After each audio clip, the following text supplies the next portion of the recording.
this building, put your hands on me, sir. Right. That is assault and battery. I am going to have you in front of professional standards so fast your head is going to spin. Do you understand that? Okay. All right. I am well acquainted with what I can do.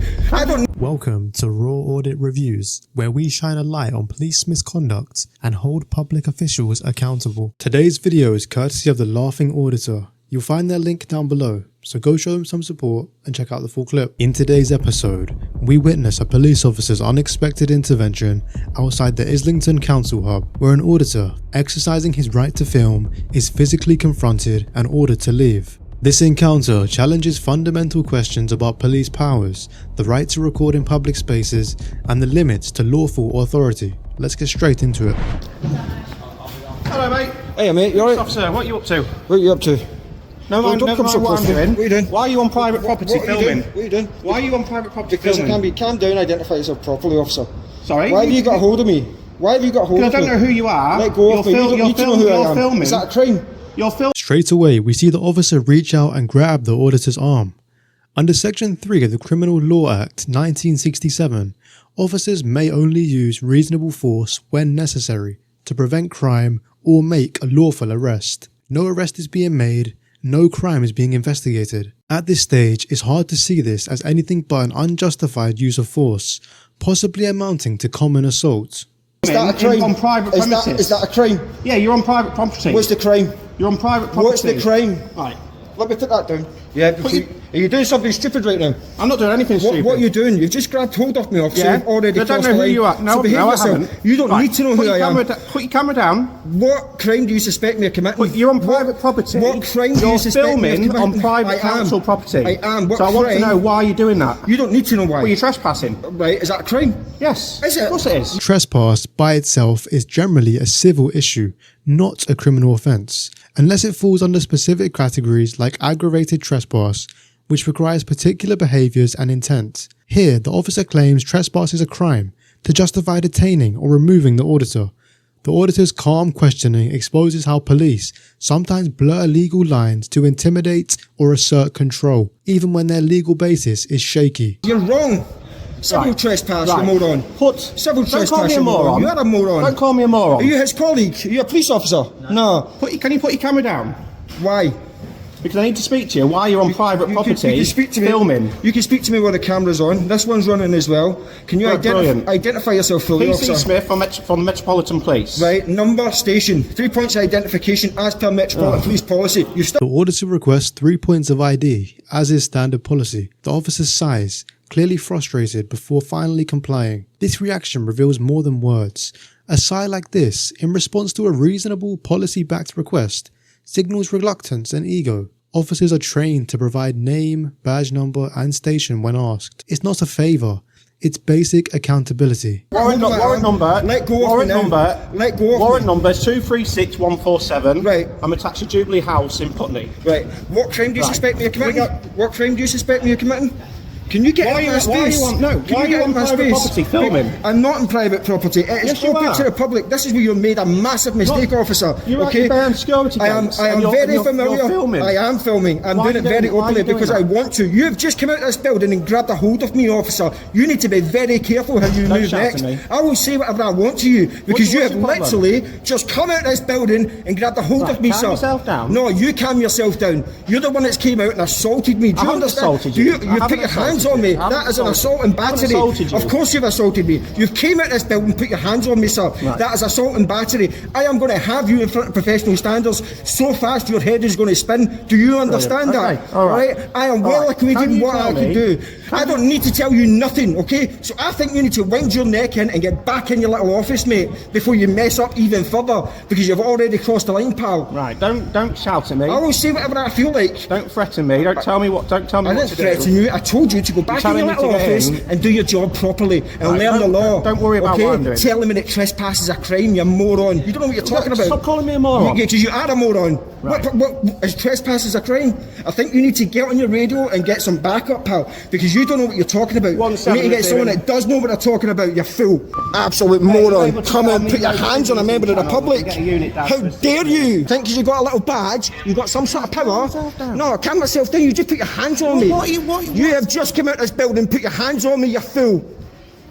No one assaulted anyone. No one touched their hands on anyone. But you've just assaulted me. You've messed up to the next degree. The rear gates. You're going to get educated today, officer. Big time. Islington Council offices on Laycock Street. Yeah, you didn't expect this, did you? Why are you getting close to me? I think you need to back up, mate. You've already crossed your line. What is your problem? You've just come out of a building and grabbed hold of me. You grabbed hold of me. You're a police officer. What is an assault? What is an assault? You're a police officer. What is an assault? What is an assault officer? What is a battery officer? You know full well I'm right. You know full well. Notice the silence here. The officer has just put his hands on the auditor, a clear example of assault and battery. Now, when the auditor calls this out and asks the officer to define these offences, the officer clams up. This refusal to answer speaks volumes. This officer likely knows the seriousness of what he just did and doesn't want to open himself up to further scrutiny or admit to breaching the law himself. This moment exposes how officers sometimes evade accountability by simply refusing to engage with legal realities when it suits them. Absolute moron. Literally came out of the building, grabbed hold of me, guys. So would you like to tell me what you're doing here? I don't need to explain nothing to you. You need to learn your job, pal. Alright? You don't know what you're doing. You're a liability to the public. That's what you are. So wait until your colleagues get here.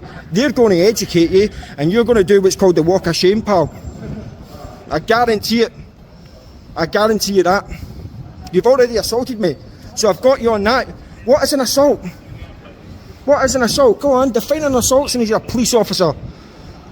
You just messed up, ladies and gentlemen. He keeps scurrying away, trying to hide, because he knows he's messed up. I'm not really interested. I'm not really interested in talking to you. Okay. All right, you're the wrong type of police officer that we should have in the police force. Okay, you're the sort of person that gets people hurt because you come out and you act on impulse and you don't take stock of a situation. All right, you came out, you grabbed hold of me. You came in, it's on camera. Don't lie.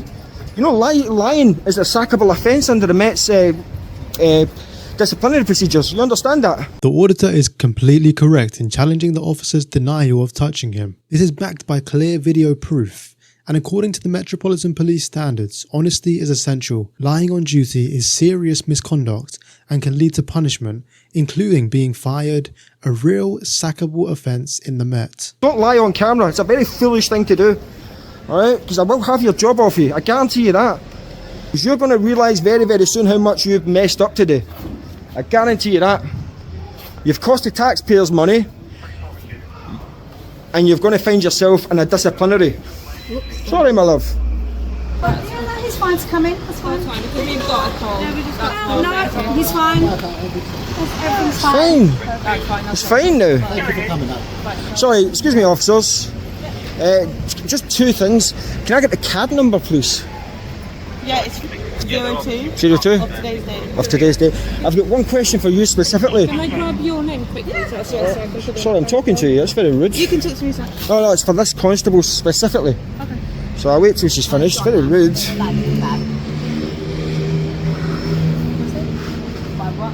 Your surname, sir. I can't really run my information. Okay, just done that. I also want to make a complaint as well Against, yeah. for an assault that took place.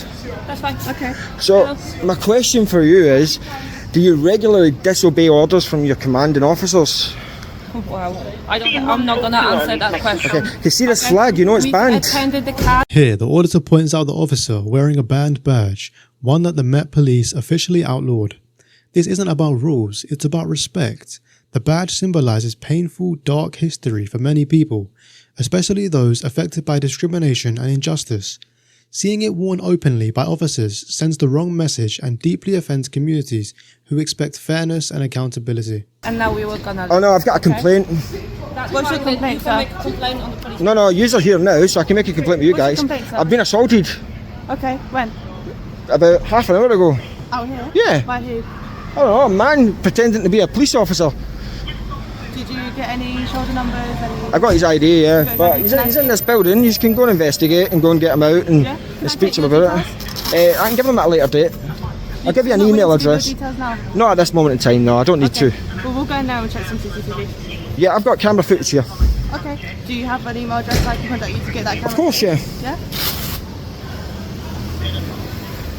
I would like that officer to remove the defaced flag though. It is the 80th anniversary of D-Day as well, so I find it even more offensive that she's flaunting that. What's your email address? Considering Sir Matt Rowley's banned them throughout the Metropolitan Police Force, I think it's outrageous that officers think they can disobey direct orders from their superiors. So, one second. Sorry, can you remove that please? It's very offensive. Can you ask her to remove that? You're a detective constable. You're ranking here. You're the ranking officer here. We're all the same rank. We're all constables. Right, okay. Can you not ask her to remove that? 80th anniversary of D-Day, she's wearing a defaced flag that's been banned. Are you not willing to give any details other than that email? I don't, not at this moment in time, no. Contact me by email or provide it at a later time. I'll contact you by email. And how did he assault you? He came out and he grabbed hold of me. I asked him several times to let go. Eventually let go, then he grabbed hold of me again. Okay. And kept hold of me, and I had to ask him to let go again. Okay. And you have footage you're willing to send, yeah? I do have footage, So yeah. if I send you a link, that'll be okay? I'll provide that, yeah. No worries. You need to go and ascertain his details and Yeah, I'm going to go and ask for report him. He's pretending to be a police officer because he could be impersonating a police officer as well. He doesn't know any law or anything, so who knows? Short male, white male, maybe about 5'8", 5'9".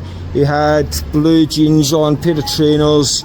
He had, I think it was a sort of tannish, sort of greenish t-shirt on. Short hair. Your name? How did you identify himself? He showed me a badge. He did tell me his name, I don't recall it. He told me a number, I don't recall that. And he said he was attached to somewhere outside, out Putney Way or something like that. Okay. Well, we'll try and have a look at some CCTV, okay? Okay. Right. Again, I was stood, just for your reference, I was stood about here. I'd walking down here, he'd come out this door, he was speaking to some people here, and then he came out and grabbed hold of me, which is assault and battery. Do you have CCTV that you can... I do, yeah. Would you mind if you just come in? Where are we at? Right, so they're going to save their CCTV Okay. and send it. Are you willing to give your full details so that we can put a crime report If you on? contact me by email, I'll do that at a later stage. I don't feel comfortable doing it now with all these people around that I don't know. Do you So want to come down to the station and give your details? no, I don't need to do that. I'll just do it via email. It's not an issue. I've done it before that way. It's Okay, not a and you problem. want to take further action? Yeah, 100%. The guys assaulted me. Did you Okay. get his details? Yeah, I've got his details. Have you? Right, okay. Awesome. Do you guys mind? I just need your guys' IDs if you don't mind. Yeah. You've got my shoulder number. When the auditor asks for ID, the same officer wearing the defaced badge says, "You've got my shoulder number," completely skipping the 3-point identification process required by the Met. She also seemed ready to walk off earlier and told the auditor he could make the report online. Luckily, the other officer actually took the report right there. It's unclear to why she acted this way, but it comes across as dismissive and unprofessional, like she had an ego and wasn't interested in doing her job properly. No, 3 point. I 3 points. I've got an issue. my surname. I've got an issue with my eyesight. It's PC Rogers and my shoulder number is 3344. Which station are you attached to? And I'm attached to Islington station. Yeah, okay. Your colleagues don't have an issue with it. What have you got an ego for? You've got my shoulder What's your number, problem? My that, and I can give you my one number and I do not have She's definitely got a problem. I'm going to ask you a last time. Can you remove that monstrosity of a flag, please? That bastardised flag that you're wearing. We will contact you via email for the details. Okay, I will have to raise a complaint because you are defying direct orders for Sir Matt Rowley, but have a nice day, ladies. Bye-bye. This concludes our review of the incident. The footage highlights ongoing challenges around police accountability and transparency. Officers are entrusted with significant powers that must be exercised with integrity and respect for the public. As citizens, understanding these interactions is essential to ensure those powers are not abused. Thank you guys for watching, and I will catch all of you in the next one. Peace.